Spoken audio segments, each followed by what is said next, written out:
colt tied by the door without, in a place where two ways met, and they loose him. Because that's essentially how Jesus finds every one of us, tied up.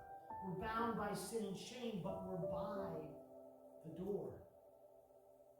Everyone is so close to the door at all times, but yet some resist entering in. Some are just simply bound outside of it, and they're not troubled by that, because Jesus is the door. John chapter 10, verses 9 and 10, Jesus says, I am the door. If anyone enters by me, he will be saved, and will go in and out and find pasture.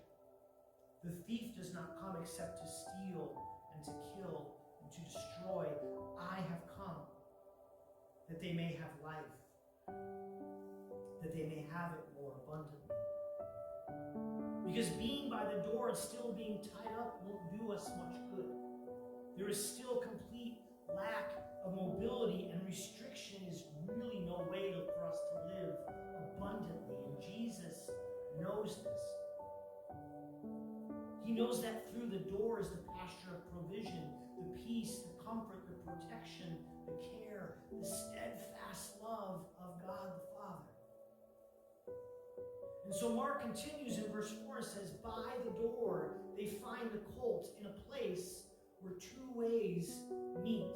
So here's the choice that every human being has. Because you've only got one of two ways that you can go. And both of these ways has a sign that says, go this way and you'll have a great life. But one is truth and one is complete deception. Because we can either follow the Spirit or we can follow the flesh. We can either follow the truth or we can follow the lie. We can walk in the light or we can remain tied up in darkness. We can gather to Him